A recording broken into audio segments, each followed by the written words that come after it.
ਚੁਣਾਵੀ ਕਈ ਜਿਸ ਤਰ੍ਹਾਂ ਹੁੰਦੀ ਹੈ ਬਰਸਾਤੀ ਡੱਡੂ ਜਿਹੜੇ ਹੁੰਦੇ ਆ ਉਹ ਬਰਸਾਤਾਂ ਦੇ ਵਿੱਚ ਆ ਜਾਂਦੇ ਹੈਗੇ ਆ ਤੇ ਉਹ ਚੁਣਾਵ ਦੇਖ ਕੇ ਪ੍ਰਦਰਸ਼ਨ ਕਰਨਾ, ਕੋਈ ਧਰਨਾ ਲਾਣਾ, ਕੋਈ ਇਹੋ ਜਿਹੀਆਂ ਚੀਜ਼ਾਂ ਉਹਦੇ ਵਾਸਤੇ ਉਹ ਨਿਕਲ ਰਹੇ ਲੇਕਿਨ ਜਿੰਨਾ ਕੰਮ ਇਹ ਭਾਰਤੀ ਜਨਤਾ ਪਾਰਟੀ ਦੀ ਨਰਿੰਦਰ ਮੋਦੀ ਜੀ ਦੀ ਸਰਕਾਰ ਨੇ ਜਿੰਨਾ ਇਹ ਕੰਮ ਕੀਤਾ ਸ਼ਾਇਦ ਇੰਨਾ ਕੰਮ ਅੱਜ ਤੋਂ ਪਿਛਲੇ 70 ਸਾਲ ਦੇ ਵਿੱਚ ਕਿਸੇ ਇੱਕ ਪ੍ਰਧਾਨ ਮੰਤਰੀ ਨੇ ਇੰਨਾ ਕੰਮ ਨਹੀਂ ਕੀਤਾ।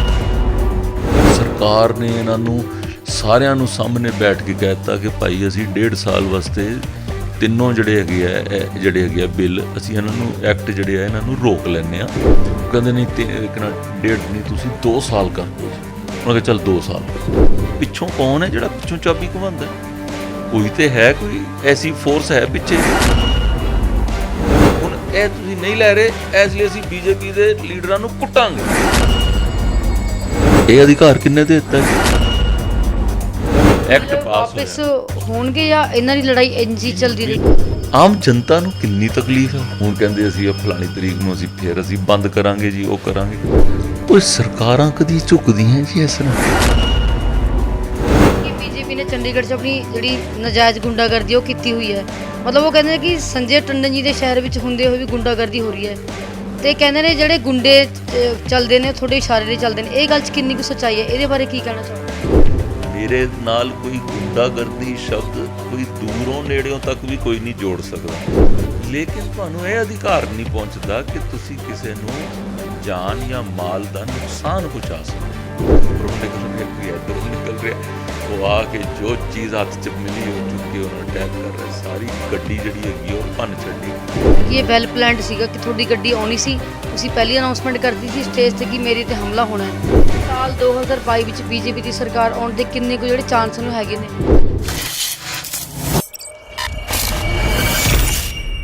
ਤੁਹਾਨੂੰ ਪਤਾ ਕਿ ਸਿਆਸਤੀ ਜਿਹੜਾ ਮਾਹੌਲ ਹੈ ਉਹ ਬਹੁਤ ਗਰਮ ਹੈ ਇਸ ਟਾਈਮ। ਲੋਕ ਪਾਰਟੀਆਂ ਕਰ ਰਹੇ ਨੇ ਕਿ ਕਿਹੜੀ ਪਾਰਟੀ ਆਉਣੀ ਚਾਹੀਦੀ ਹੈ, ਪਰ ਕਿਤੇ ਇਹ ਹੋ ਰਿਹਾ ਕਿ ਬੀਜੇਪੀ ਨੂੰ ਟਾਰਗੇਟ ਕੀਤਾ ਜਾ ਰਿਹਾ। ਲੋਕ ਕਈ ਤਰ੍ਹਾਂ ਦੀ ਗੱਲਾਂ ਬਣਾ ਰਹੇ ਨੇ, ਬੀਜੇਪੀ ਬਾਰੇ ਕੁਝ ਬੋਲ ਰਹੇ ਨੇ, ਮੋਦੀ ਸਰਕਾਰ ਨੂੰ ਟਾਰਗੇਟ ਕਰ ਰਹੇ ਨੇ। ਕਿੰਨੀ ਕੁ ਸੱਚਾਈ ਹੈ? ਬੀਜੇਪੀ ਦੇ ਚੰਗੇ ਕੰਮ ਤਾਂ ਲੋਕਾਂ ਨੇ ਗਿਣੇ ਨਹੀਂ, ਬੁਰੇ ਕੰਮ ਹੀ ਗਿਣਾਈ ਜਾਂਦੇ ਕਿ ਬੀਜੇਪੀ ਨੇ ਇਹ ਕੀਤਾ, ਬੀਜੇਪੀ ਨੇ ਉਹ ਕੀਤਾ। ਤਾਂ ਇਸ ਖਾਸ ਮੌਕੇ 'ਤੇ ਮੇਰੇ ਨਾਲ ਮੌਜੂਦ ਨੇ ਸੰਜੇ ਟੰਡਨ ਜੀ। ਇਹਨਾਂ ਨਾਲ ਖਾਸ ਗੱਲਬਾਤ ਕਰਦੇ ਹਾਂ। ਇਹਨਾਂ ਨੇ ਵਿਚਾਰ ਜਾਣਦੇ ਕਿ ਇਹ ਗੱਲ 'ਚ ਕਿੰਨੀ ਕੁ ਸੱਚਾਈ ਹੈ। ਤੁਹਾਡਾ ਬਹੁਤ ਬਹੁਤ ਸਵਾਗਤ ਹੈ ਸੰਜੇ ਜੀ। ਧੰਨਵਾਦ ਜੀ, ਧੰਨਵਾਦ, ਸ਼ੁਕਰੀਆ, ਮਿਹਰਬਾਨੀ। ਤੁਸੀਂ ਸਾਨੂੰ ਅੱਜ ਮੌਕਾ ਦਿੱਤਾ ਤੁਹਾਡੇ ਨਾਲ ਗੱਲ ਕਰਨ ਦਾ। ਜੋ ਕੋਈ ਤੁਹਾਡੇ ਸਵਾਲ ਹੈ ਤੁਸੀਂ ਦੱਸੋ। ਸੰਜੇ, ਜਿੱਦਾਂ ਇੰਨੀਆਂ ਪਾਰਟੀਆਂ ਨੇ, ਹੁਣ ਪੋਲੀਟੀਕਲ ਸੀਜ਼ਨ ਹੈ, ਮੈਨੀਫੈਸਟੋ ਬਾਰੇ ਕੋਈ ਕੁਛ ਨਹੀਂ ਬੋਲ ਰਿਹਾ, ਆਪਣੇ ਵਿਚਾਰ ਨਹੀਂ ਸਾਂਝੇ ਕਰ ਰਹੇ ਅਤੇ ਪਾਰਟੀਆਂ ਇੱਕ ਦੂਜੇ ਨੂੰ ਟਾਰਗੇਟ ਕਰ ਰਹੀਆਂ ਨੇ। ਸਰਕਾਰਾਂ ਨੂੰ ਹੀ ਟਾਰਗੇਟ ਕੀਤਾ ਹੈ, ਭਾਵੇਂ ਉਹ ਬੀਜੇਪੀ ਸਰਕਾਰ ਹੈ, ਅਕਾਲੀ ਦਲ ਹੈ ਜਾਂ ਕਾਂਗਰਸ ਹੈ। ਦੇਖੋ, ਭਾਰਤੀ ਜਨਤਾ ਪਾਰਟੀ ਤੇ ਜੋ ਹੈ ਪੁਰਾਣੇ ਸਮੇਂ ਤੋਂ 40 ਸਾਲ 41 ਸਾਲ ਹੋ ਗਏ ਭਾਰਤੀ ਜਨਤਾ ਪਾਰਟੀ ਨੂੰ ਬਣੇ ਹੋਏ। ਉਹ ਤਦ ਤੋਂ ਆਪਣਾ ਕੰਮ ਕਰ ਰਹੀ ਹੈ ਔਰ ਉਸ ਤੋਂ ਪਹਿਲੇ ਉਹ ਭਾਰਤੀ ਜਨਸੰਘ ਦੇ ਤੌਰ ਦੇ ਉੱਤੇ ਕੰਮ ਕਰ ਰਹੀ ਸੀਗੀ। ਇਹ ਹੁਣ ਜਿਹੜੇ ਚੁਣਾਵੀ ਕਈ ਜਿਸ ਤਰ੍ਹਾਂ ਹੁੰਦੀ ਹੈ ਬਰਸਾਤੀ ਡੱਡੂ ਜਿਹੜੇ ਹੁੰਦੇ ਆ ਉਹ ਬਰਸਾਤਾਂ ਦੇ ਵਿੱਚ ਆ ਜਾਂਦੇ ਹੈਗੇ ਆ ਅਤੇ ਉਹ ਚੁਣਾਵ ਦੇਖ ਕੇ ਉਹ ਕਈ ਜਿਹੜੇ ਹੈਗੇ ਆ ਉਹ ਕੋਈ ਪ੍ਰਦਰਸ਼ਨ ਕਰਨਾ, ਕੋਈ ਧਰਨਾ ਲਾਣਾ, ਕੋਈ ਇਹੋ ਜਿਹੀਆਂ ਚੀਜ਼ਾਂ ਉਹਦੇ ਵਾਸਤੇ ਉਹ ਨਿਕਲ ਰਹੇ ਆ। ਲੇਕਿਨ ਇੱਕ ਬੇਸਿਕ ਚੀਜ਼ ਹੈ ਕਿ ਜਿਹੜੇ ਇਸ ਏਰੀਆ ਦੇ ਲੋਕ ਚੰਗੀ ਤਰ੍ਹਾਂ ਸਮਝਦੇ ਨੇ ਕਿ ਜਿਹੜੀ ਸਾਡੇ ਦੇਸ਼ ਦੇ ਪ੍ਰਧਾਨ ਮੰਤਰੀ ਨਰਿੰਦਰ ਮੋਦੀ ਜੀ ਨੇ ਜਿਸ ਤਰੀਕੇ ਦੇ ਨਾਲ ਗਰੀਬ, ਪਿਛੜੇ ਹੋਏ, ਕਿਸਾਨ, ਨੌਜਵਾਨ, ਔਰਤਾਂ, OBC, SC, ਜਿਸ ਤਰ੍ਹਾਂ ਇਸ ਸਾਰੀ ਕ੍ਰਾਈਟੀਰੀਆ ਨੂੰ ਦੇਖਦੇ ਹੋਏ ਔਰ ਹਰ ਵਿਅਕਤੀ ਵਾਸਤੇ ਉਹਨਾਂ ਨੇ ਜਿਵੇਂ ਕੰਮ ਕੀਤਾ ਹੈ ਕਿ ਜੇ ਇੱਕ ਗਰੀਬ ਘਰ ਦੇ ਵਿੱਚ ਅਗਰ ਸਭ ਤੋਂ ਪਹਿਲੀ ਜ਼ਰੂਰਤ ਮੰਨੀ ਜਾਂਦੀ ਸੀਗੀ ਅਤੇ ਪਹਿਲੇ ਮੰਨਿਆ ਜਾਂਦਾ ਸੀਗਾ ਕਿ ਛੱਤ ਹੋਵੇ। ਪ੍ਰਧਾਨ ਮੰਤਰੀ ਆਵਾਸ ਯੋਜਨਾ ਦੇ ਤਹਿਤ ਉੱਥੇ ਛੱਤ ਦਿੱਤੀ। ਉੱਥੇ ਬਿਜਲੀ ਜਿਹੜੀ 18,000 ਪਿੰਡਾਂ 'ਚ ਬਿਜਲੀ ਨਹੀਂ ਸੀ ਪਹੁੰਚੀ, ਉੱਥੇ ਬਿਜਲੀ ਦਿੱਤੀ। ਜਿਹੜੇ 3 ਕਰੋੜ ਘਰਾਂ ਤੱਕ ਬਿਜਲੀ ਦੀ ਤਾਰ ਨਹੀਂ ਸੀ ਪਹੁੰਚੀ, ਉੱਥੋਂ ਤੱਕ ਤਾਰ ਭੇਜੀ। ਜਿਹੜੇ ਘਰਾਂ ਦੇ ਵਿੱਚ ਟੋਇਲਟ ਨਹੀਂ ਸੀ ਹੈਗੇ, ਉੱਥੇ ਪਿੰਡਾਂ ਦੇ ਵਿੱਚ ਤੁਸੀਂ ਦੇਖੋ ਬੱਚੀਆਂ ਨੇ, ਕਈਆਂ ਨੇ ਟੋਇਲਟ ਜਿਸਲੇ ਮਿਲੇ ਅਤੇ ਉਹਦੇ ਬਾਹਰ ਨਾਂ ਲਿਖਿਆ ਇੱਜ਼ਤ ਦਾ ਘਰ। ਕਈਆਂ ਦੇ ਘਰਾਂ ਦੇ ਵਿੱਚ ਜਿੱਥੇ ਕੁਕਿੰਗ ਗੈਸ ਨਹੀਂ ਸੀ ਹੈਗੀ, ਉਹਨਾਂ ਨੂੰ ਗੈਸ ਦਾ ਸਿਲੰਡਰ 'ਤੇ ਭੇਜਿਆ ਹੀ, ਨਾਲ ਦੇ ਨਾਲ ਉਹਦਾ ਜਿਹੜਾ ਹੈਗਾ ਵੈ ਚੁੱਲ੍ਹਾ ਵੀ ਨਾਲ ਉੱਥੇ ਭੇਜਿਆ। ਫਿਰ ਬੰਦੇ ਨੂੰ ਜਿਸਲੇ ਆ ਬੇਸਿਕ ਚੀਜ਼ਾਂ ਮਿਲ ਜਾਂਦੀਆਂ ਅਤੇ ਫਿਰ ਉਸ ਤੋਂ ਬਾਅਦ ਬੰਦਾ ਦੇਖਦਾ ਕਿ ਵੀ ਹੁਣ ਮੇਰੀ ਸਿਹਤ ਵੀ ਠੀਕ ਰਹੇ। ਆਯੁਸ਼ਮਾਨ ਯੋਜਨਾ ਦੇ 5 ਲੱਖ ਰੁਪਈਆ ਗਰੀਬ ਆਦਮੀ ਨੂੰ ਜੇ ਕਿਤੇ ਜ਼ਰੂਰਤ ਪੈ ਜਾਏ ਤੇ ਉਹਨੂੰ ਆਪਣੇ ਹਸਪਤਾਲ 'ਚ ਜਾ ਕੇ ਉਹਨੂੰ 5 ਲੱਖ ਰੁਪਈਏ ਤੱਕ ਸਰਕਾਰੀ ਮਦਦ ਮਿਲੇਗੀ। ਇਹੋ ਜਿਹੀ ਸਕੀਮ ਦੁਨੀਆ ਭਰ ਦੇ ਵਿੱਚ ਅਸੀਂ ਅੱਜ ਤੱਕ ਕਦੀ ਕੋਈ ਐਸੀ ਨਹੀਂ ਦੇਖੀ। ਫਿਰ ਕੋਈ ਬੰਦਾ ਜਿਹੜਾ ਹੈਗਾ ਵੈ ਕੋਈ ਘਰੋਂ ਬਾਹਰ ਜਾਵੇ ਕਿਤੇ ਕੋਈ ਐਕਸੀਡੈਂਟ ਵਾਸਤੇ 12 ਰੁਪਈਏ ਸਾਲ ਦੇ ਵਿੱਚ 2 ਲੱਖ ਰੁਪਈਏ ਦਾ ਜਿਹੜਾ ਹੈਗਾ ਵੈ ਉਹ ਬੀਮਾ ਕਰ ਦਿੱਤਾ। ਔਰ ਜਿੰਨਾ ਤੁਸੀਂ ਦੇਖੋ ਕਿਸਾਨ सम्मान ਨਿਧੀ ਦੇ ਵਿੱਚ 9 ਕਰੋੜ ਜਿਹੜੇ ਹੈਗੇ ਹੈ ਉਹ ਕਿਸਾਨਾਂ ਨੂੰ ਉਹਨਾਂ ਨੂੰ 9ਵੀਂ ਕਿਸ਼ਤ ਹੁਣ 2-2 ਹਜ਼ਾਰ ਰੁਪਈਏ ਦੀ ਉਹਨਾਂ ਨੂੰ ਮਿਲ ਗਈ। ਕੋਈ ਕਿਸੇ ਵੀ ਕਿਸਾਨ ਦੇ ਬਾਰੇ ਜਿਹੜੇ ਗੱਲ ਕਰਦੇ ਨੇ ਕੋਈ ਕਿਸੇ ਨੂੰ ਜਿਹਨੂੰ ਉਹ ਮਿਲ ਗਿਆ ਹੈ ਕੋਈ ਕਿਸੇ ਨੇ ਕੋਈ ਚਵੰਨੀ ਥੋੜ੍ਹੀ ਹੈ ਕਹੀ ਹੈਗੀ ਕਿ ਜੀ ਸਾਨੂੰ ਇਹ ਜੀ ਵਾਪਸ ਲੈ ਲਓ ਤੁਸੀਂ ਜਾਂ ਕੁਝ ਕਰ ਲਓ। ਉਹ ਸਾਰੀ ਦੀ ਸਾਰੀ ਚੀਜ਼ ਜਿਹੜੀ ਕਰ ਰਹੇ ਬਸ ਇਹ ਹੀ ਹੈਗਾ ਕਿ ਹੁਣ ਇੱਕੋ ਪੰਜਾਬੀ ਦੀ ਕਹਾਵਤ ਹੈ ਆਟਾ ਗੁੰਦੀ ਹਿਲਦੀ ਕਿਉਂ, ਅਤੇ ਹੁਣ ਤੋਂ ਗਲਤੀਆਂ ਕੱਢਣ ਨੂੰ ਜਿਹੜਾ ਹੈਗਾ ਵਾ ਉਹ ਕੋਈ ਵੀ ਕਰ ਲੈਂਦਾ। ਲੇਕਿਨ ਜਿੰਨਾ ਕੰਮ ਇਹ ਭਾਰਤੀ ਜਨਤਾ ਪਾਰਟੀ ਦੀ ਨਰਿੰਦਰ ਮੋਦੀ ਜੀ ਦੀ ਸਰਕਾਰ ਨੇ ਜਿੰਨਾ ਇਹ ਕੰਮ ਕੀਤਾ ਸ਼ਾਇਦ ਇੰਨਾ ਕੰਮ ਅੱਜ ਤੋਂ ਪਿਛਲੇ 70 ਸਾਲ ਦੇ ਵਿੱਚ ਕਿਸੇ ਇੱਕ ਪ੍ਰਧਾਨ ਮੰਤਰੀ ਨੇ ਇੰਨਾ ਕੰਮ ਨਹੀਂ ਕੀਤਾ। ਲੋਕ ਤਾਂ ਇਹ ਵੀ ਕਹਿੰਦੇ ਨੇ ਕਿ ਬੀਜੇਪੀ ਨੇ ਚੰਡੀਗੜ੍ਹ 'ਚ ਆਪਣੀ ਜਿਹੜੀ ਨਜਾਇਜ਼ ਗੁੰਡਾਗਰਦੀ ਉਹ ਕੀਤੀ ਹੋਈ ਹੈ। ਮਤਲਬ ਉਹ ਕਹਿੰਦੇ ਨੇ ਕਿ ਸੰਜੇ ਟੰਡਨ ਜੀ ਦੇ ਸ਼ਹਿਰ ਵਿੱਚ ਹੁੰਦੇ ਹੋਏ ਵੀ ਗੁੰਡਾਗਰਦੀ ਹੋ ਰਹੀ ਹੈ ਅਤੇ ਕਹਿੰਦੇ ਨੇ ਜਿਹੜੇ ਗੁੰਡੇ ਚੱਲਦੇ ਨੇ ਤੁਹਾਡੇ ਇਸ਼ਾਰੇ 'ਤੇ ਚੱਲਦੇ ਨੇ। ਇਹ ਗੱਲ 'ਚ ਕਿੰਨੀ ਕੁ ਸੱਚਾਈ ਹੈ, ਇਹਦੇ ਬਾਰੇ ਕੀ ਕਹਿਣਾ ਚਾਹੋਗੇ? ਦੇਖੋ ਇਹ ਤਾਂ ਗੱਲ ਸੁਣ ਕੇ ਨਾ ਥੋੜ੍ਹੀ ਹੱਸੀ ਜਿਹੀ ਆਉਂਦੀ ਹੈ ਕਿ ਕੋਈ ਸ਼ਹਿਰ ਦੇ ਵਿੱਚ ਮੇਰੇ ਕਿਰਦਾਰ ਬਾਰੇ ਸ਼ਹਿਰ ਦੇ ਮੇਰੇ ਹਿਸਾਬ ਦੇ ਨਾਲ 99% ਬੰਦੇ ਜਿਹੜੇ ਨਾ ਮੇਰੇ ਕਿਰਦਾਰ ਬਾਰੇ ਜਾਣਦੇ, ਮੇਰੇ ਕੰਮਾਂ ਬਾਰੇ ਜਾਣਦੇ ਆ। ਮੈਨੂੰ ਤਾਂ 15 ਸਾਲ ਮੈਨੂੰ ਹੋ ਗਏ ਇੱਥੇ ਬਲੱਡ ਡੋਨੇਸ਼ਨ ਕੈਂਪ ਲਾਉਂਦਿਆਂ। ਮੈਨੂੰ ਉੱਥੇ ਜਿਹੜੇ ਹੈਗੇ ਆ ਲੋਕਾਂ ਵਾਸਤੇ ਮੈਡੀਕਲ ਕੈਂਪ ਲਗਾਉਂਦੇ ਆ, ਅੱਖਾਂ ਦੇ ਆਪਰੇਸ਼ਨ ਕਰਾਉਂਦੇ ਆ, ਕੋਈ ਜਿਹੜੀ ਉਹਨਾਂ ਦੀਆਂ ਜਿਹੜੇ ਕੈਂਸਰ ਡਿਪਾਰਟਮੈਂਟ ਵਾਸਤੇ ਕੰਮ ਕਰਨਾ, ਟਰਾਮਾ ਵਾਰਡ ਵਾਸਤੇ ਕੰਮ ਕਰਨਾ। ਮੇਰੇ ਨਾਲ ਕੋਈ ਗੁੰਡਾਗਰਦੀ ਸ਼ਬਦ ਕੋਈ ਦੂਰੋਂ ਨੇੜਿਓਂ ਤੱਕ ਵੀ ਕੋਈ ਨਹੀਂ ਜੋੜ ਸਕਦਾ। ਮੇਰੇ ਨਾਲ ਇਹੋ ਜਿਹੀ ਗੱਲ ਜਿਹੜੀ ਹੈਗੀ ਆ ਉਹ ਪਹਿਲੀ ਵਾਰੀ ਵਾਪਰੀ ਕਿ ਇਸ ਤਰੀਕੇ ਦੇ ਨਾਲ ਕੋਈ ਡੰਡਿਆਂ ਦੇ ਨਾਲ, ਰੋਡਾਂ ਦੇ ਨਾਲ, ਕੋਈ ਜਿਹੜੀ ਹੈਗੀ ਆ ਇੱਟਾਂ ਰੋੜੇ ਪੱਥਰ ਦੇ ਨਾਲ ਜਿਹੜੇ ਉਹ ਐਂਟੀ ਨੈਸ਼ਨਲ ਬੰਦੇ। ਤੁਸੀਂ ਦੇਖੋ ਅਗਰ ਤੁਸੀਂ ਉਹ ਚੱਕ ਕੇ ਜਿਹੜੀ 17 ਜੁਲਾਈ ਦੀ 48 ਸੈਕਟਰ ਮੋਟਰ ਮਾਰਕੀਟ ਦੇ ਬਾਹਰ ਜੋ ਹਾਦਸਾ ਹੋਇਆ, ਅਗਰ ਤੁਸੀਂ ਉਹਦੀ ਵੀਡੀਓ ਦੇਖੋਗੇ ਉਹ ਤੁਹਾਨੂੰ ਉੱਥੇ ਨਜ਼ਰ ਨਹੀਂ ਆਏਗਾ ਕਿ ਕੋਈ ਬੰਦਾ ਕਿ ਜਿਹੜਾ ਕੋਈ ਹੱਲ ਚਲਾਉਂਦਾ ਹੋਵੇ, ਕੋਈ ਉਹ ਵਾਲਾ ਕੋਈ ਕਿਸਾਨ ਹੋਵੇ, ਕੋਈ ਉਹ ਜ਼ਮੀਨ ਦਾ ਕੋਈ ਕੰਮ ਕਰਦਾ ਹੋਵੇ, ਕੋਈ ਉਹ ਵਾਲਾ ਕਿਸਾਨ ਹੋਵੇ। ਐਂਟੀ ਨੈਸ਼ਨਲ ਅਤੇ ਇੱਕ ਨਾ ਜਿਹੜੇ ਐਂਟੀ ਸੋਸ਼ਲ ਉਹ ਵਿਅਕਤੀਆਂ ਨੇ ਅਟੈਕ ਕੀਤਾ। ਹੁਣ ਕੋਈ ਕਿਸੇ ਦੇ ਬੰਦੇ ਨੂੰ ਦੇਖੋ ਜਿਹੜੀ ਹੈਗੀ ਹੈ ਲੋਕਤੰਤਰ ਦੇ ਵਿੱਚ ਕੋਈ ਵੀ ਵਿਅਕਤੀ ਨੂੰ ਆਪਣੀ ਗੱਲ ਕਹਿਣ ਦਾ ਪੂਰਾ ਅਧਿਕਾਰ ਹੈ, ਲੇਕਿਨ ਤੁਹਾਨੂੰ ਇਹ ਅਧਿਕਾਰ ਨਹੀਂ ਪਹੁੰਚਦਾ ਕਿ ਤੁਸੀਂ ਕਿਸੇ ਨੂੰ ਜਾਨ ਜਾਂ ਮਾਲ ਦਾ ਨੁਕਸਾਨ ਪਹੁੰਚਾ ਸਕੋ। ਹੋਇਆ ਕੀ ਕਿ ਸਾਡੀ ਗੱਡੀ ਨਿਕਲਦੀ ਹੈ ਅਤੇ ਉੱਥੇ ਸਾਰਾ ਅੱਗੇ ਪੁਲਿਸ ਖੜ੍ਹੀ ਹੈ ਅਤੇ ਉਹ ਪੁਲਿਸ ਦੇ ਵਿੱਚ ਕੋਈ ਥੱਲਿਓਂ ਨਿਕਲ ਰਿਹਾ, ਕੋਈ ਉੱਪਰੋਂ ਨਿਕਲ ਰਿਹਾ, ਕੋਈ ਇੱਧਰੋਂ ਨਿਕਲ ਰਿਹਾ। ਉਹ ਆ ਕੇ ਜੋ ਚੀਜ਼ ਹੱਥ 'ਚ ਮਿਲੀ ਉਹ ਚੁੱਕ ਕੇ ਉਹਨਾਂ ਅਟੈਕ ਕਰ ਰਿਹਾ। ਸਾਰੀ ਗੱਡੀ ਜਿਹੜੀ ਹੈਗੀ ਉਹ ਭੰਨ ਛੱਡੀ ਹੈ। ਕਿੰਨੇ ਲੱਖ ਰੁਪਈਏ ਤੇ ਮੈਨੂੰ ਗੱਡੀ ਨੂੰ ਠੀਕ ਕਰਾਉਣ 'ਤੇ ਲੱਗ ਗਏ। ਇਹਨੂੰ ਇੱਕ ਵੈਲ ਪਲਾਨ ਸ਼ਬਦ ਦਾ ਨਾਮ ਦਿੱਤਾ ਕਿ ਇਹ ਵੈਲ ਪਲਾਨਡ ਸੀਗਾ ਕਿ ਤੁਹਾਡੀ ਗੱਡੀ ਆਉਣੀ ਸੀ, ਤੁਸੀਂ ਪਹਿਲੀ ਅਨਾਊਂਸਮੈਂਟ ਕਰਤੀ ਸੀ ਸਟੇਜ 'ਤੇ ਕਿ ਮੇਰੇ 'ਤੇ ਹਮਲਾ ਹੋਣਾ ਹੈ। ਇਹ ਇਸ ਬਾਰੇ ਕੀ ਕਹਿਣਾ ਚਾਹੋਗੇ ਸਰ? ਨਹੀਂ, ਕੋਈ ਇਹੋ ਜਿਹੀ ਕੋਈ ਸਟੇਜ ਦੇ ਉੱਤੇ ਹਮਲਾ ਹੋਣ ਦੇ ਬਾਰੇ ਕੋਈ ਕਿਸੇ ਨੇ ਗੱਲ ਨਹੀਂ ਕੀਤੀ। ਸਿਰਫ ਉੱਥੇ ਇਹ ਹੋਇਆ ਕਿ ਜਿਹੜਾ ਜਿਸ ਦਿਨ ਇਹ ਪ੍ਰੋਗਰਾਮ ਸੀਗਾ ਉਸ ਪ੍ਰੋਗਰਾਮ ਦੀ ਪਿਛਲੀ ਰਾਤ ਨੂੰ ਇੱਕ ਬੰਦੇ ਨੇ ਵੀਡੀਓ ਪਾ ਦਿੱਤਾ ਕਿ ਜੀ ਇੱਥੇ ਜਿਹੜੀ ਹੈਗੀ ਆ ਆਟੋ ਮਕੈਨਿਕ ਨੇ ਇਹਨਾਂ ਨੇ ਬੁਲਾਇਆ ਦਾ, ਕਿਉਂਕਿ ਉਹ ਮਕੈਨਿਕ ਮੇਰੇ ਕੋਲ ਆਉਂਦੇ ਰਹਿੰਦੇ, ਉਹਨਾਂ ਦੇ ਕਈ ਕੰਮ ਹੁੰਦੇ ਆ ਅਤੇ ਉਹਨਾਂ ਦੇ ਕੰਮ ਹੁੰਦੇ ਆ ਅਤੇ ਉਹ ਕਹਿੰਦੇ ਜੀ ਤੁਹਾਨੂੰ ਉੱਥੇ ਬੁਲਾਉਣਾ ਹੈ ਜੀ ਅਸੀਂ।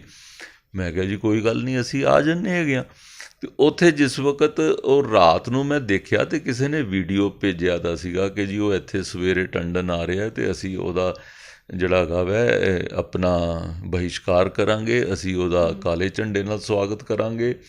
ਮੈਂ ਕਿਹਾ ਬੜਾ ਵਧੀਆ। ਹੁਣ ਕਿਹੜਾ ਪੋਲੀਟੀਕਲ ਕੰਮ ਦੇ ਵਿੱਚ ਜਦ ਦੇ ਅਸੀਂ ਪਏ ਹੈਗੇ ਹਾਂ ਅਤੇ ਕੋਈ ਤੁਹਾਡਾ ਵੈਲਕਮ ਕਰਦਾ, ਕੋਈ ਕਾਲੇ ਝੰਡੇ ਵੀ ਦਿਖਾਉਂਦਾ। ਇਹ ਚੀਜ਼ਾਂ ਤਾਂ ਚਲਦੀਆਂ ਰਹਿੰਦੀਆਂ ਹੈਗੀਆਂ। ਅਤੇ ਮੈਂ ਉਹਦੇ 'ਚ ਜਿਹੜਾ ਹੈਗਾ ਵਾ ਉਹ ਵੀਡੀਓ ਚੁੱਕ ਕੇ ਮੈਂ DGP ਚੰਡੀਗੜ੍ਹ ਨੂੰ ਭੇਜ ਦਿੱਤਾ। ਮੈਂ ਕਿਹਾ ਜੀ ਤੁਸੀਂ ਆਹ ਦੇਖ ਲਓ, ਕੋਈ ਆਇਆ ਦਾ ਹੈਗਾ ਉੱਥੇ। ਉਹਨਾਂ ਨੇ ਮੈਨੂੰ ਸਵੇਰੇ ਫੋਨ ਕਰਕੇ ਮੈਨੂੰ ਦੱਸਿਆ ਕਿ ਵੀ ਉੱਥੇ ਜਿਹੜੇ ਹੈਗੇ ਆ ਕੁਛ ਬੰਦੇ ਇਕੱਠੇ ਹੋਏ ਦੇ ਨੇ, ਲੇਕਿਨ ਅਸੀਂ ਉੱਥੇ ਉਹਨਾਂ ਤੁਹਾਡੀ ਸੁਰੱਖਿਆ ਦਾ ਪ੍ਰਬੰਧ ਰੱਖਿਆ ਦਾ, ਤੁਸੀਂ ਜਾਓ ਆਪਣਾ ਪ੍ਰੋਗਰਾਮ ਕਰਕੇ ਆ ਜਾਓ। ਉਹ ਆਪਣਾ ਉੱਥੇ ਦੂਰ ਬੈਠੇ ਆਪਣਾ ਝੰਡਾ ਲਹਿਰਾਈ। ਮੈਂ ਕਿਹਾ ਮੈਨੂੰ ਝੰਡਿਆਂ ਦਾ ਕੋਈ ਨਹੀਂ ਹੈਗਾ, ਸਿਰਫ ਤੁਹਾਡੀ ਜਾਣਕਾਰੀ 'ਚ ਰਵੇ। ਉਹਨਾਂ ਨੇ ਆਪਣਾ ਅਰੇਂਜਮੈਂਟ ਕੀਤਾ। ਸਾਨੂੰ ਉਹ ਜਿਸ ਵੇਲੇ ਉੱਧਰਲੇ ਪਾਸਿਓਂ ਸਾਨੂੰ ਲੈ ਕੇ ਗਏ, ਉਹਨਾਂ ਨੇ ਪਹਿਲੇ ਇੱਕ ਗੇਟ ਦੇ ਅੱਗੇ ਕਿੰਨਾ ਟਰੈਕਟਰ ਲਾ ਦਿੱਤਾ, ਫਿਰ ਦੂਜੇ ਗੇਟ 'ਤੇ ਟਰੈਕਟਰ ਲਾ ਦਿੱਤਾ ਵੀ ਕੋਈ ਅੰਦਰ ਹੀ ਨਾ ਵੜ ਪਾਏ।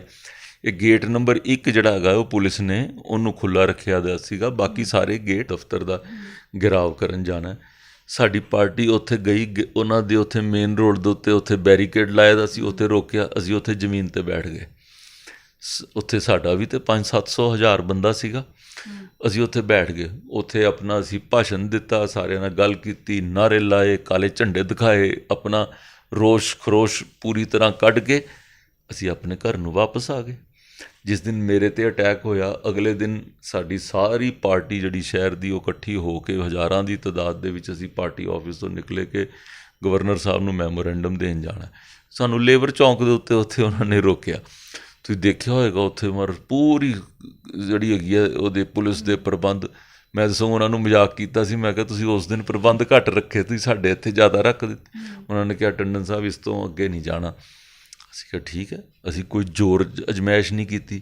ਉੱਥੇ ਬਹਿ ਗਏ, ਕਮ ਸੇ ਕਮ ਉਸ ਦਿਨ ਹਜ਼ਾਰਾਂ ਦੀ ਤਾਦਾਦ 'ਚ ਬੰਦੇ ਸੀਗੇ। ਅਸੀਂ ਵੀ ਉੱਥੇ ਤੋੜ ਭੰਨ ਕਰਦੇ, ਅਸੀਂ ਵੀ ਪੁਲਿਸ 'ਤੇ ਅਟੈਕ। ਤੁਹਾਨੂੰ ਲੱਗਦਾ ਕਿ ਸਾਲ 2022 ਵਿੱਚ BJP ਦੀ ਸਰਕਾਰ ਆਉਣ ਦੇ ਕਿੰਨੇ ਕੁ ਜਿਹੜੇ ਚਾਂਸ ਨੂੰ ਹੈਗੇ ਨੇ? ਦੇਖੋ ਜਨਤਾ ਜੋ ਹੈ ਨਾ ਉਹ ਸਭ ਸਮਝਦੀ ਹੈ।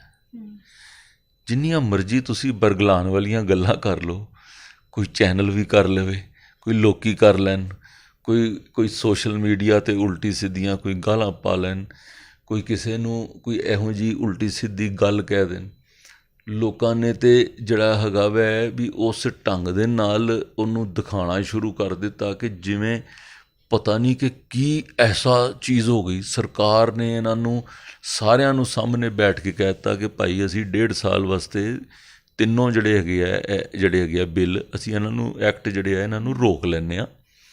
ਉਹ ਕਹਿੰਦੇ ਨਹੀਂ ਤੇ ਕਿੰਨਾ 1.5 ਨਹੀਂ ਤੁਸੀਂ 2 ਸਾਲ ਕਰ ਦਿਓ ਜੀ। ਉਹਨਾਂ ਕਿਹਾ ਚੱਲ 2 ਸਾਲ ਕਰ।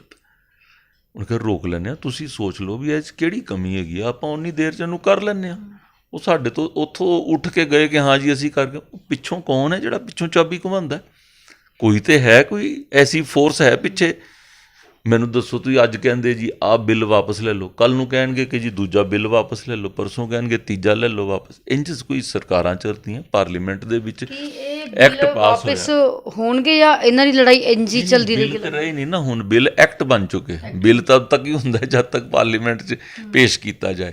ਜਿਹੜੇ ਐਕਟ ਬਣ ਗਿਆ ਉੱਥੇ ਬਹਿਸ ਹੋ ਗਈ, ਸਾਰੀਆਂ ਪਾਰਟੀਆਂ ਨੇ ਉਹਦੇ 'ਤੇ ਬੋਲ ਕੇ ਆਪਣੀ ਗੱਲ ਕੀਤੀ। ਉਸ ਤੋਂ ਬਾਅਦ ਉਹਦੇ 'ਤੇ ਉੱਥੋਂ ਪਾਸ ਹੋਇਆ। ਜਿਸ ਵੇਲੇ ਪਾਸ ਹੋਣ ਤੋਂ ਬਾਅਦ ਉਹ ਐਕਟ ਬਣ ਗਿਆ। ਐਕਟ ਤੇ ਹੁਣ ਸਾਹਮਣੇ ਹੈਗਾ। ਹੁਣ ਐਕਟ ਦੇ ਵਿੱਚ ਕੋਈ ਕਹਿੰਦਾ ਕਿ ਜੀ ਮੈਨੂੰ ਲੱਗਦਾ ਇਸ ਐਕਟ 'ਚ ਨਾ ਜੀ ਆਹ ਕਮੀ ਹੈ, ਅਸੀਂ ਉਹ ਤੁਹਾਡੀ ਕਮੀ ਨੂੰ ਦੂਰ ਕਰ ਦਿੰਦੇ ਹਾਂ, ਉਹਨੂੰ ਰਿਵਾਈਜ਼ ਕਰ ਦਿੰਦੇ ਹਾਂ, ਉਹਨੂੰ ਚੇਂਜ ਕਰ ਦਿੰਦੇ ਹਾਂ। ਤੁਸੀਂ ਹੁਣ ਇਸ ਚੀਜ਼ ਦਾ ਬਣਾਓ, ਨਹੀਂ ਜੀ ਤੁਸੀਂ ਪਹਿਲੇ ਐਕਟ ਵਾਪਸ ਲਓ। ਸਰਕਾਰਾਂ ਦੇ ਵਿੱਚ ਇਹੋ ਜਿਹੀ ਚੀਜ਼ ਤਾਂ ਹੁੰਦੀ ਨਹੀਂ ਹੈ। ਹੁਣ ਇਹ ਤੁਸੀਂ ਨਹੀਂ ਲੈ ਰਹੇ, ਇਸ ਲਈ ਅਸੀਂ BJP ਦੇ ਲੀਡਰਾਂ ਨੂੰ ਕੁੱਟਾਂਗੇ। ਇਹ ਅਧਿਕਾਰ ਕਿਹਨੇ ਦੇ ਦਿੱਤਾ ਜੀ? ਕੋਈ ਕਿਸੇ ਨੂੰ ਇਹ ਅਧਿਕਾਰ ਨਹੀਂ ਦਿੱਤਾ ਵੀ ਦੇਖੋ ਉੱਥੇ, ਕਿਉਂਕਿ ਸਰਕਾਰ ਜਿਹੜੀ ਹੈ ਉਹ ਕਿਸੇ ਦੇ ਖਿਲਾਫ ਇਹੋ ਜਿਹਾ ਕੋਈ ਕਦਮ ਨਹੀਂ ਉਠਾ ਰਹੀ। ਲੇਕਿਨ ਤੁਸੀਂ ਦੇਖੋ ਜਨਤਾ ਨੂੰ ਜਿਨ੍ਹਾਂ ਨੇ ਦਿੱਲੀ ਜਾਣਾ ਹੁੰਦਾ, ਜੇ ਤੁਹਾਡੇ ਰਿਸ਼ਤੇਦਾਰਾਂ 'ਚ ਕਿਤੇ ਕੋਈ ਸੁੱਖ ਦੁੱਖ ਕੋਈ ਬਣ ਜਾਵੇ, ਤੁਹਾਨੂੰ ਜਾਣਾ ਪਵੇ, ਕਿਸ ਤਰ੍ਹਾਂ ਸਾਰਾ ਰਸਤਾ ਰੋਕ ਕੇ ਬੈਠੇ ਦੇ ਜੀ। ਆਮ ਜਨਤਾ ਨੂੰ ਕਿੰਨੀ ਤਕਲੀਫ ਹੈ। ਹੁਣ ਕਹਿੰਦੇ ਅਸੀਂ ਫਲਾਣੀ ਤਰੀਕ ਨੂੰ ਅਸੀਂ ਬੰਦ ਕਰਾਂਗੇ ਜੀ, ਉਹ ਕਰਾਂਗੇ। ਜਨਤਾ ਚਾਹੁੰਦੀ ਹੈ ਕਿ ਸਾਨੂੰ ਤੁਸੀਂ ਹੋਰ ਕੰਮ ਕਰਨ ਦੇ ਨਵੇਂ ਤਰੀਕੇ ਦਿਓ।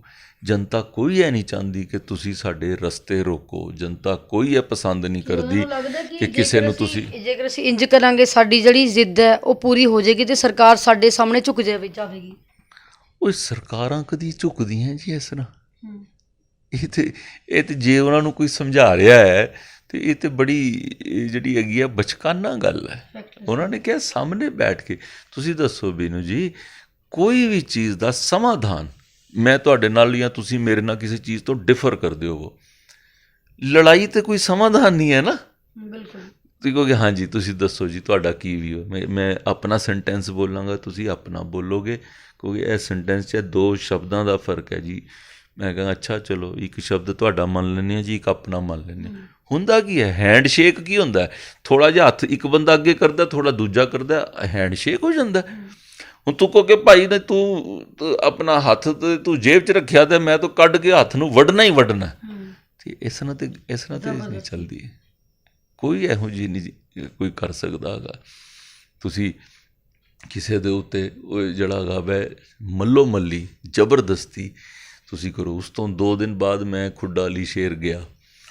ਖੁੱਡਾ ਵਾਲੀ ਸ਼ੇਰ ਦੇ ਵਿੱਚ ਸਾਡੀ ਫਾਊਂਡੇਸ਼ਨ ਹੈ ਜਿਹੜੀ ਮੇਰੇ ਪਿਤਾ ਜੀ ਨੇ ਬਣਾਈ ਸੀਗੀ। ਉੱਥੇ ਨਾ ਬੱਚਿਆਂ ਨੂੰ ਜਿਹੜੇ 10ਵੀਂ ਕਲਾਸ ਦੇ ਜਿਹੜੇ ਉਹਨਾਂ ਨੇ 25 ਬੱਚੇ ਸਿਲੈਕਟ ਕੀਤੇ ਸੀਗੇ, ਉਹਨਾਂ ਨੂੰ ਸਕੂਲ ਕਿੱਟ ਦੇਣ ਵਾਸਤੇ ਅਸੀਂ ਉੱਥੇ ਗਏ। ਲਓ ਜੀ ਅਸੀਂ ਸਕੂਲ ਕਿੱਟ ਵੰਡੀ, ਬੱਚਿਆਂ ਨਾਲ ਬੈਠ ਕੇ ਚਾਹ ਪੀਤੀ, ਬੱਚਿਆਂ ਨੂੰ ਕਿਹਾ, ਉਹਨਾਂ ਨੂੰ ਕਿਹਾ ਜਿਹੜਾ ਤੁਹਾਡੇ 'ਚੋਂ ਫਸਟ ਆਏਗਾ ਉਹਦੀ 11ਵੀਂ ਕਲਾਸ ਦਾ ਵੀ ਖਰਚਾ ਅਸੀਂ ਦਿਆਂਗੇ। ਉਹਨਾਂ ਸਾਰਿਆਂ ਨੂੰ ਮੈਂ ਸਮਝਾ ਕੇ ਮੈਂ ਆ ਗਿਆ।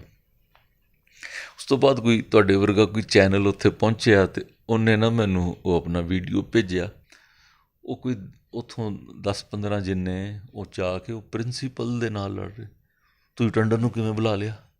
ਓਕੇ, ਚੈਨਲ ਵਾਲੇ ਨਹੀਂ, ਚੈਨਲ ਵਾਲੇ ਨੇ ਰਿਕਾਰਡਿੰਗ ਭੇਜੀ। ਉਹ ਕੋਈ 10-15 ਬੰਦਿਆਂ ਨੇ ਆ ਕੇ ਉਹ ਪ੍ਰਿੰਸੀਪਲ ਦੇ ਨਾਲ ਲੜਦੇ ਪਏ। ਕਿਹਾ ਜੀ ਤੂੰ ਕੀ ਹੋ ਗਿਆ ਕਿ ਮੈਂ ਕੋਈ ਬਾਹਰ ਦਾ ਬੰਦਾ ਹੋ ਗਿਆ? ਮੈਂ ਪਿੰਡ ਦੇ ਵਿੱਚ 500 ਵਾਰੀ ਗਿਆ। ਜਿਹੜੇ ਵੀ ਪਿੰਡਾਂ ਉਹਨਾਂ ਦੇ ਘਰ ਟੁੱਟਦੇ ਪਏ ਸੀ, ਸਾਹਮਣੇ ਜਾ ਕੇ ਉਹਨਾਂ ਦਾ ਲੇਟ ਕੇ ਉਹਨਾਂ ਦੇ ਘਰ ਬਚਾਏ ਸੀਗੇ। ਅੱਜ ਉਹਨਾਂ ਨੂੰ ਮੈਂ ਪਿੰਡ ਦੇ ਸਕੂਲ ਦੇ ਵਿੱਚ ਉੱਥੇ ਬੱਚਿਆਂ ਨੂੰ ਮੈਂ ਉਹ ਬੈਗ ਵੰਡਣ ਚਲਾ ਗਿਆ। ਅਤੇ ਦਰਦ ਜਿਹਨੂੰ ਹੋਈ ਹੈ ਅਤੇ ਉਹਦੀ ਪੋਲੀਟੀਕਲ ਦਰਦ ਹੈ, ਉਹਦੀ ਰਾਜਨੀਤਿਕ ਦਰਦ ਹੈ। ਉਹਦੀ ਦਰਦ ਕੋਈ ਕਿਸਾਨਾਂ ਵਾਲੀ ਦਰਦ ਨਹੀਂ ਹੈ। ਉਹ ਕਿਹੜੇ ਕਿਸਾਨ ਹੈਗੇ ਜਿਹਨਾਂ ਨੂੰ ਇੱਥੇ ਉਹ ਦਰਦ ਹੋ ਰਿਹਾ? ਕਿਹੜੇ ਚੰਡੀਗੜ੍ਹ ਦੇ ਕਿਸਾਨ ਦੇ ਉੱਤੇ ਉਹ ਐਕਟ ਦਾ ਕੋਈ ਇਹੋ ਜਿਹੀ ਚੀਜ਼ ਲਾਗੂ ਹੋ ਗਈ? ਅਰੇ ਬੈਠ ਕੇ ਗੱਲ ਤਾਂ ਕਰੋ।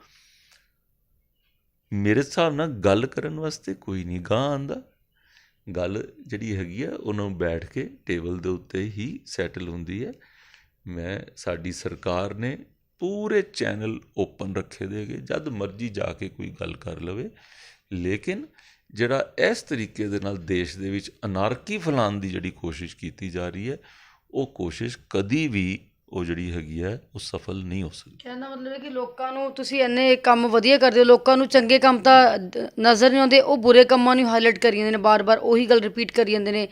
ਇਹਨਾਂ ਨੇ ਮਹਿੰਗਾਈ ਵਧਾਤੀ, ਇਹਨਾਂ ਨੇ ਜਦੋਂ ਦੀ ਸਰਕਾਰ ਬਣੀ ਹੈ ਦੇਸ਼ ਦਾ ਸੱਤਿਆਨਾਸ਼ ਕਰਦਾ, ਦੇਸ਼ ਪਤਾ ਨਹੀਂ ਕਿੰਨੇ ਸਾਲ ਪਿੱਛੇ ਪਹੁੰਚਾਤਾ। ਬੀਜੇਪੀ ਨੇ ਇਹ ਕਰਤਾ, ਬੀਜੇਪੀ ਨੇ ਉਹ ਕਰਤਾ। ਨਹੀਂ ਦੇਖੋ, ਉਹ ਤਾਂ ਓਪੋਜੀਸ਼ਨ ਦਾ ਕਹਿਣ ਦਾ ਅਧਿਕਾਰ ਹੈ। ਔਰ ਉਹ ਜਿਹੜੇ ਪੇੜ ਦੇ ਉੱਤੇ ਕਹਿੰਦੇ ਜਿਹੜੇ ਫਲ ਲੱਗੇ ਹੁੰਦੇ ਨਾ ਜੀ, ਉਹ ਲੋਕ ਪੱਥਰ ਵੀ ਉਹਨੂੰ ਹੀ ਮਾਰਦੇ ਆ। ਉਹ ਗੱਲ ਨਹੀਂ ਹੈਗੀ।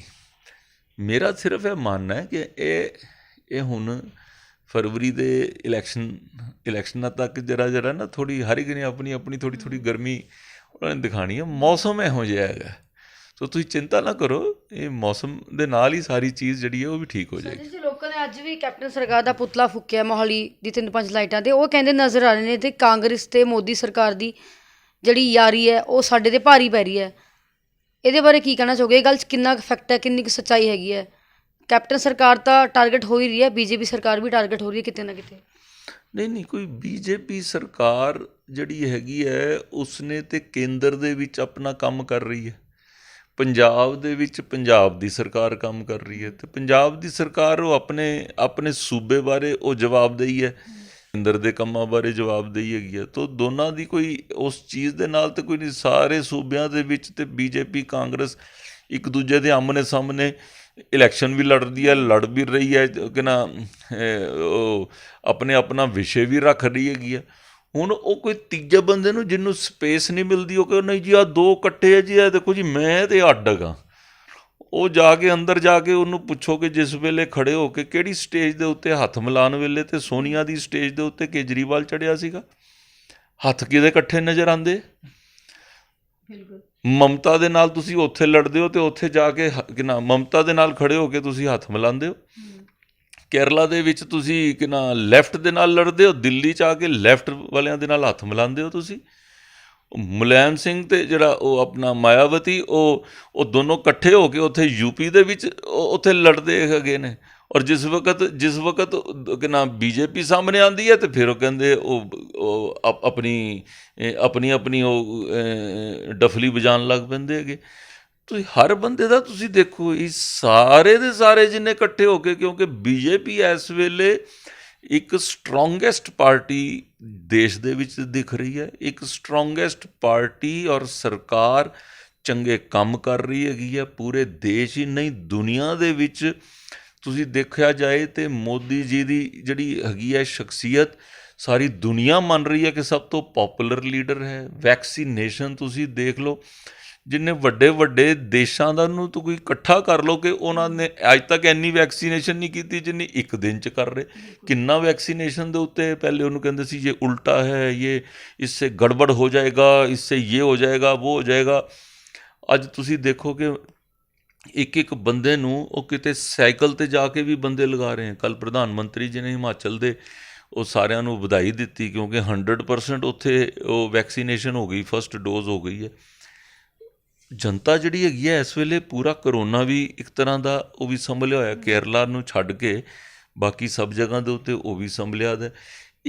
ਇੱਕ ਬੜੇ ਅੱਛੇ ਢੰਗ ਦੇ ਨਾਲ ਦੁਨੀਆ ਇਸ ਲਈ ਦੇਖ ਰਹੀ ਹੈ ਕਿ ਹਿੰਦੁਸਤਾਨ ਬੜੀ ਤੇਜ਼ੀ ਨਾਲ ਅੱਗੇ ਵੱਧ ਰਿਹਾ ਹੈ, ਅਤੇ ਇਹ ਕੁਝ ਐਸੀਆਂ ਫੋਰਸਿਸ ਹੈ ਜਿਨ੍ਹਾਂ ਨੂੰ ਉਹ ਪਸੰਦ ਨਹੀਂ ਹੈ, ਅਤੇ ਉਹਨਾਂ ਨੇ ਆਪਣਾ ਟੰਗਾ ਖਿੱਚਣ ਦਾ ਕੰਮ ਕਰਨਾ ਹੀ ਹੈ। ਸੰਜੇ ਜੀ, ਆਖਰੀ ਸਵਾਲ ਹੈ, ਮੈਨੀਫੈਸਟੋ ਬਾਰੇ ਕੀ ਕਹਿਣਾ ਚਾਹੋਗੇ? ਸਾਲ 2022 ਦੀ ਚੋਣਾਂ ਨੂੰ ਲੈ ਕੇ, ਪਾਰਟੀ ਨੂੰ ਲੈ ਕੇ ਤੁਹਾਡੇ ਕੀ ਪਲਾਨਸ ਨੇ? ਕੀ ਵਰਕਆਊਟ ਕਰੋ ਲੋਕਾਂ ਦੀ ਸਮੱਸਿਆਵਾਂ ਉੱਪਰ, ਜਿੱਦਾਂ ਹੁਣ ਮਾਹੌਲ ਹੈ ਦੇਸ਼ ਵਿੱਚ ਚੱਲ ਰਿਹਾ, ਕੀ ਕਹਿਣਾ ਚਾਹੋਗੇ? ਦੇਖੋ, ਜਿਹੜਾ 2022 ਦੇ ਵਿੱਚ ਚੁਣਾਵ ਆਉਣੇ ਹੈ ਉੱਤਰਾਖੰਡ, ਹਿਮਾਚਲ, ਅੱਛੇ ਢੰਗ ਦੇ ਨਾਲ ਦੁਨੀਆ ਇਸ ਲਈ ਦੇਖ ਰਹੀ ਹੈ ਕਿ ਹਿੰਦੁਸਤਾਨ ਬੜੀ ਤੇਜ਼ੀ ਨਾਲ ਅੱਗੇ ਵੱਧ ਰਿਹਾ ਹੈ, ਅਤੇ ਇਹ ਕੁਝ ਐਸੀਆਂ ਫੋਰਸਿਸ ਹੈ ਜਿਨ੍ਹਾਂ ਨੂੰ ਉਹ ਪਸੰਦ ਨਹੀਂ ਹੈ, ਅਤੇ ਉਹਨਾਂ ਨੇ ਆਪਣਾ ਟੰਗਾ ਖਿੱਚਣ ਦਾ ਕੰਮ ਕਰਨਾ ਹੀ ਹੈ। ਸੰਜੇ ਜੀ, ਆਖਰੀ ਸਵਾਲ ਹੈ, ਮੈਨੀਫੈਸਟੋ ਬਾਰੇ ਕੀ ਕਹਿਣਾ ਚਾਹੋਗੇ? ਸਾਲ 2022 ਦੀ ਚੋਣਾਂ ਨੂੰ ਲੈ ਕੇ, ਪਾਰਟੀ ਨੂੰ ਲੈ ਕੇ ਤੁਹਾਡੇ ਕੀ ਪਲਾਨਸ ਨੇ? ਕੀ ਵਰਕਆਊਟ ਕਰੋ ਲੋਕਾਂ ਦੀ ਸਮੱਸਿਆਵਾਂ ਉੱਪਰ, ਜਿੱਦਾਂ ਹੁਣ ਮਾਹੌਲ ਹੈ ਦੇਸ਼ ਵਿੱਚ ਚੱਲ ਰਿਹਾ, ਕੀ ਕਹਿਣਾ ਚਾਹੋਗੇ? ਦੇਖੋ, ਜਿਹੜਾ 2022 ਦੇ ਵਿੱਚ ਚੁਣਾਵ ਆਉਣੇ ਹੈ ਉੱਤਰਾਖੰਡ, ਹਿਮਾਚਲ, ਆਪਣਾ ਇਹਦਾ ਉੱਤਰ ਪ੍ਰਦੇਸ਼, ਪੰਜਾਬ, ਮਣੀਪੁਰ ਅਤੇ ਗੋਆ, ਇਹ 5 ਸੂਬਿਆਂ ਦੇ ਇਲੈਕਸ਼ਨ ਆਉਣੇ ਹੈ। ਉਸ ਤੋਂ ਪਹਿਲੇ ਦਸੰਬਰ 'ਚ ਚੰਡੀਗੜ੍ਹ 'ਚ ਕਾਰਪੋਰੇਸ਼ਨ ਦੇ ਇਲੈਕਸ਼ਨ ਹੈਗੇ ਹੈ। ਚੰਡੀਗੜ੍ਹ 'ਚ ਪਿਛਲੇ 5 ਸਾਲ ਤੋਂ ਸਾਡੀ ਪਾਰਟੀ ਦੀ ਜਿਹੜੀ ਹੈਗੀ ਹੈ ਕਾਰਪੋਰੇਸ਼ਨ ਨੇ ਬੜਾ ਅੱਛੇ ਢੰਗ ਨਾਲ ਕੰਮ ਕੀਤਾ ਹੈ, ਔਰ ਉਹਦੇ ਬੇਸਿਸ ਦੇ ਉੱਤੇ ਹੀ ਜਿਹੜੇ ਕੰਮ ਕੋਈ ਬਚ ਗਏ ਨੇ ਉਹਨਾਂ ਨੂੰ ਲੈ ਕੇ ਹੀ ਅਸੀਂ ਅਗਲਾ ਚੁਣਾਵ ਦੇ ਵਿੱਚ ਉਤਰਾਂਗੇ। ਜਿੱਥੋਂ ਤੱਕ ਜਿਹੜਾ ਹੈਗਾ ਯੂਪੀ ਅਤੇ ਉੱਤਰਾਖੰਡ ਦਾ ਸਵਾਲ ਹੈਗਾ, ਉੱਥੇ ਸਾਡੀ ਸਰਕਾਰਾਂ ਬੜੇ ਅੱਛੇ ਢੰਗ ਨਾਲ ਕੰਮ ਕਰ ਰਹੀਆਂ, ਉਹਨਾਂ ਦੇ ਬੇਸਿਸ ਦੇ ਉੱਤੇ ਹੀ ਉੱਥੇ ਜਿਹੜਾ ਹੈਗਾ ਵਾ ਅਗਲਾ ਚੁਣਾਵ ਦੀ ਤਿਆਰੀ ਕੀਤੀ ਜਾਏਗੀ। ਜਿੱਥੋਂ ਤੱਕ ਪੰਜਾਬ ਦਾ ਸੰਬੰਧ ਹੈ, ਪੰਜਾਬ ਦੇ ਵਿੱਚ ਤੁਸੀਂ ਦੇਖੋ ਕਿ ਹਾਲਾਤ ਜਿਹੜੇ ਹੈਗੇ ਆ ਇਸ ਵੇਲੇ ਕਾਬੂ ਤੋਂ ਬਾਹਰ ਹੋ ਰਹੇ। ਕਾਂਗਰਸ ਜਿਹੜੀ ਹੈਗੀ ਹੈ ਉਹਨਾਂ ਦਾ ਪਹਿਲੇ ਤਾਂ ਆਪਣੇ ਘਰ ਦੇ ਵਿੱਚ ਹੀ ਉਹਨਾਂ ਨੂੰ ਕਿਤੇ ਸਾਂਝ ਨਹੀਂ ਦਿਖਦੀ। ਰੋਜ਼ ਜਿਹੜਾ ਤੁਸੀਂ ਇਹ ਮੈਂ ਕਿਹਾ 6 ਮਹੀਨੇ ਤੋਂ ਅਖਬਾਰ ਕੱਢ ਕੇ ਦੇਖ ਲਓ ਅਤੇ ਮੇਰਾ ਖਿਆਲ ਕੰਪੀਟੀਸ਼ਨ ਚੱਲ ਰਿਹਾ ਕਿ ਮੈਂ ਛਪਾਂ ਜਾਂ ਦੂਜਾ ਛਪੇ, ਉਹਦੇ ਉੱਤੇ ਹੀ ਕੰਪੀਟੀਸ਼ਨ ਚੱਲ ਰਿਹਾ ਹੈ। ਤਾਂ ਕਾਂਗਰਸ ਦਾ ਤਾਂ ਮੈਨੂੰ ਨਹੀਂ ਲੱਗਦਾ ਕਿ ਉੱਥੇ ਕੋਈ ਇਹੋ ਜਿਹਾ ਕੋਈ ਸਾਹਮਣੇ ਦਿਖਿਆ। ਹੁਣ ਅੱਜ ਦੀ ਡੇਟ ਦੇ ਵਿੱਚ ਭਾਰਤੀ ਜਨਤਾ ਪਾਰਟੀ ਦੇ ਨਾਲ ਲੋਕ ਨਵੇਂ ਹੋਰ ਜੁੜ ਰਹੇ ਨੇ। ਭਾਰਤੀ ਜਨਤਾ ਪਾਰਟੀ ਨੇ ਜਿਸ ਢੰਗ ਨਾਲ ਕੰਮ ਕੀਤਾ ਹੈ, ਮੈਨੂੰ ਯਕੀਨ ਹੈ ਕਿ ਪੰਜਾਬ ਦੀ ਜਨਤਾ ਜਿਹੜੀ ਹੈਗੀ ਹੈ ਉਹ ਅੰਦਰੋਂ ਪੂਰੀ ਜਿਹੜੀ ਹੈਗੀ ਆ ਸਰਕਾਰ ਨੂੰ ਸਪੋਰਟ ਕਰੇਗੀ, ਮੋਦੀ ਜੀ ਦੀ ਸਰਕਾਰ ਨੂੰ, ਅਤੇ ਪੰਜਾਬ ਦੇ ਵਿੱਚ ਵੀ ਸਾਡੀ ਸਰਕਾਰ ਜੋ ਹੈ ਉਹਦੇ 'ਚ ਬਣੇਗੀ। ਤਾਂ ਤੁਸੀਂ ਦੇਖਿਆ ਸੀ ਕਿ ਮੇਰੇ ਨਾਲ ਸੰਜੇ ਟੰਡਨ ਜੀ, ਜਿਨ੍ਹਾਂ ਨੇ ਕਿਹਾ ਕਿ ਬੀਜੇਪੀ ਇਸ ਸਮੇਂ ਬਹੁਤ ਸਟਰੋਂਗੈਸਟ ਪਾਰਟੀ ਹੈ। ਇਹਨੂੰ ਪੂਰਾ ਯਕੀਨ ਹੈ ਕਿ ਸਾਲ 2022 ਦੀ ਚੋਣਾਂ ਵਿੱਚ ਮੋਦੀ ਸਰਕਾਰ ਹੀ ਬਣੇਗੀ, ਕਿਉਂਕਿ ਬੀਜੇਪੀ ਨੇ ਹੁਣ ਤੱਕ ਜਿੰਨੇ ਵੀ ਕੰਮ ਕੀਤੇ ਨੇ ਚੰਗੇ ਹੀ ਕੀਤੇ ਨੇ। ਪਰ ਕੀ ਕਾਰਨ ਹੋ ਸਕਦਾ ਕਿ ਲੋਕ ਉਸ ਨੂੰ ਮਾੜਾ ਕਹਿ ਰਹੇ ਨੇ, ਟਾਰਗੇਟ ਕਰ ਰਹੇ ਨੇ, ਹਰ ਕਿਸਮ ਦੀ ਗੱਲਾਂ ਬਣਾ ਰਹੇ ਨੇ? ਤੁਸੀਂ ਕਮੈਂਟਸ ਨਾਲ ਵਿਚਾਰ ਸਾਂਝੇ ਕਰ ਸਕਦੇ ਹੋ ਕਿ ਬੀਜੇਪੀ ਨੂੰ ਹੀ ਕਿਉਂ ਟਾਰਗੇਟ ਕੀਤਾ ਰਿਹਾ। ਹਾਲਾਂਕਿ ਕੈਪਟਨ ਸਰਕਾਰ ਵੀ ਹੈਗੀ ਲਿਸਟ ਵਿੱਚ, ਪਰ ਜ਼ਿਆਦਾ ਜਿਹੜੀ ਪਾਰਟੀ ਇਸ ਸਮੇਂ ਟਾਰਗੇਟ ਹੋ ਰਹੀ ਉਹ ਬੀਜੇਪੀ ਸਰਕਾਰ ਹੀ ਹੈ। ਕਮੈਂਟਸ ਨਾਲ ਵਿਚਾਰ ਸਾਂਝੇ ਕਰ ਸਕਦੇ ਹੋ ਕਿ ਸਾਲ 2022 ਵਿੱਚ ਲੱਗਦਾ ਕਿ ਮੋਦੀ ਸਰਕਾਰ ਆ ਸਕਦੀ ਹੈ। ਬਣੇ ਰਹੋ ਤੇਜ਼ ਪੰਜਾਬ ਨਿਊਜ਼ ਨਾਲ।